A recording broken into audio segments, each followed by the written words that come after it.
Avant tout, donc, quand vous avez ouvert le logiciel Excel, donc à condition que vous sachiez où il faut aller pour l'ouvrir, pour cela, vous avez la possibilité d'aller dans le menu démarrer en bas à gauche, et puis vous allez dans tous les programmes, Microsoft Office, et puis là, vous avez tous les logiciels de Microsoft Office, et nous, aujourd'hui, on a besoin de Excel, dans notre cas, c'est le 2013. Une fois que vous l'ouvrez, vous avez cette fenêtre-ci. En l'ouvrant, vous avez la possibilité, donc, la première partie d'abord ici dans Fichier, tout ce qu'il nous donne comme possibilité. D'abord les fichiers récents. Ensuite, vous avez par exemple nouveau pour un nouveau document, si vous voulez faire un nouveau, ce qui a été le cas pour nous la première fois, mais il est déjà ouvert. L'enregistrement, enregistrement sous, on verra tout à l'heure. Donc moi, ce qui m'intéresse, c'est le nouveau. Et donc dans le nouveau, c'est ça que je reçois. Je reçois une fenêtre qui me propose, soit j'ai un document vide, un peu comme les autres logiciels de Microsoft, hein, ou alors j'ai des démos, ou alors j'ai des modèles. Nous, dans ce cas-ci, on ne va pas travailler avec des modèles, mais on va principalement travailler avec un vide dans un premier temps pour voir un peu comment fonctionne le logiciel en soi. Donc, si je clique dans Nouveau, je me retrouve avec un nouveau qui s'ouvre. Donc, moi, je reprends l'ancien. Voilà, celui-ci. J'ai cette barre de menu. Si jamais elle n'est pas visible chez vous, la première chose qu'il faut savoir, c'est qu'ici, en haut à droite, vous avez une petite flèche pointée vers le haut. Quand vous cliquez dessus, il vous montre les différentes manières d'afficher le menu. Donc, soit je fais afficher uniquement les onglets, et là j'ai accueil, insertion. Quand je clique dessus, il m'ouvre seulement la fenêtre qui me donne tous les paramètres pour chaque menu. Ou alors, si je veux avoir un aperçu plus large, je peux appuyer sur masquer automatiquement le ruban. Donc là, il est masqué. Ça permet justement d'avoir plus d'espace si jamais l'écran que vous avez du PC est trop petit. Donc, dans notre cas, comme je vais tout montrer, je vais montrer un peu les options. On va aller sur afficher les onglets et commandes. Quand je vais ici à l'intérieur, je vais commencer par accueil, puisqu'on a déjà vu fichier. Dans l'accueil, ça ressemble comme dans Word, mais il y a forcément des choses qui ne sont pas reprises dans le Word, mais qui sont reprises dans Excel, puisque Excel, lui, c'est un logiciel de tableur pour pouvoir créer des formules.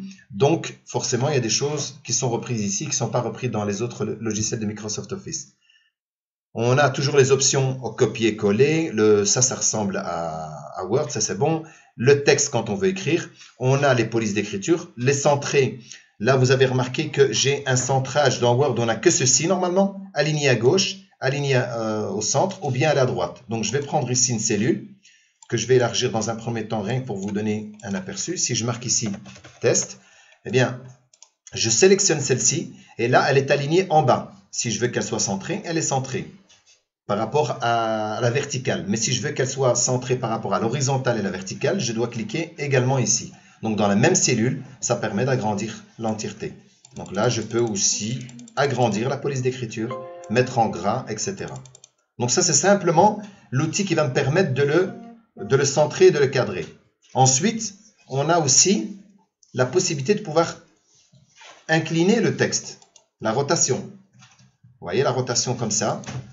Rotation dans l'autre sens, verticale, ça ne sert pas ici, mais bon voilà, et ainsi de suite. Donc ce qui peut fort être utilisé, c'est ceci. C'est quand vous avez par exemple un menu et vous voulez qu'il tienne assez dans son entièreté et à permettre d'avoir les colonnes qui soient visibles. Dans ces cas-là, il est plus facile de faire ceci parce que comme ça, regardez, quand je vais faire ceci, j'aurai une facilité pour avoir des colonnes avec des informations, avec des titres au-dessus. Ce sera beaucoup plus simple. Ça va? Donc, rien que cette première partie vous permet déjà de manipuler.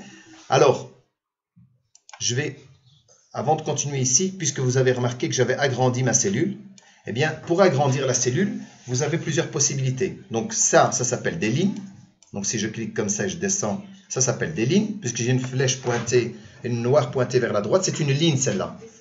Et si je clique comme ça vers le bas, ça c'est une colonne. Donc comme ça on détermine le nombre de colonnes qu'on a besoin et le nombre de lignes qu'on a besoin.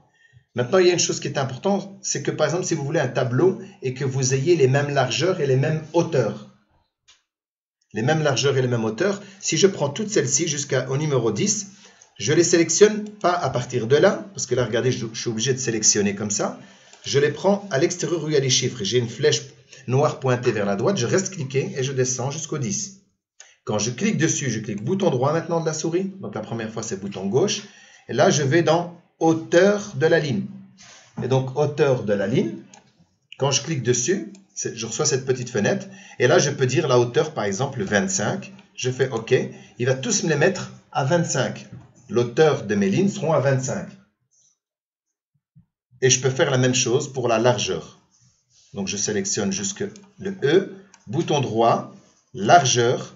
Et là, je mets, par exemple, aussi, je mets 30. Je fais OK. Donc là, j'ai 30. Je vais un petit peu élargir cette cellule-là pour voir le test.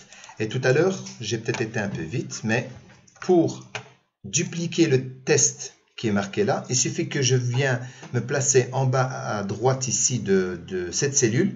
J'ai ma croix qui est blanche et là, elle devient noire. Je reste cliqué et je me déplace sur le nombre de cellules où je veux que le mot se répète. Et je lâche. Et donc, automatiquement, il se répète. D'accord ? Si j'ai envie maintenant de tirer tous les tests qu'il y a là, je vais les tirer vers le bas. Et je voudrais qu'il aille directement en copie sur la ligne du bas. Je viens me placer juste ici. J'ai toujours ma croix noire. Je reste cliqué, je descends. Autant de fois je descends, autant de fois il va le répéter. Voilà. Le seul truc qu'il y a, c'est qu'il n'a pas répété la hauteur. La mise en forme de la hauteur. Ici, on a recopié la cellule, ou bien ne recopier que la mise en forme, ou bien recopier les valeurs sans la mise en forme. Ici, il n'y a pas de mise en forme en réalité, donc il va recopier les cellules telles qu'elles sont là. Mais si j'avais mis par exemple en rouge avec un fond d'une autre couleur, il allait le recopier aussi. Donc maintenant, si je veux avoir la même hauteur que celle-ci, donc je peux soit cliquer une fois là, je viens bouton droit, je fais hauteur, je regarde combien c'était. Ben ici, ça fait 59,25. Moi, je vais mettre 60 pour avoir plus simple. Et je vais aller sélectionner toutes les autres et je vais mettre aussi 60. Bouton droit, hauteur, et je mets 60. Donc comme ça, j'ai les mêmes hauteurs partout. On ne sait jamais qu'il faut un jour imprimer quelque chose avec plein d'étiquettes comme ça. Ben, ça se fait automatiquement.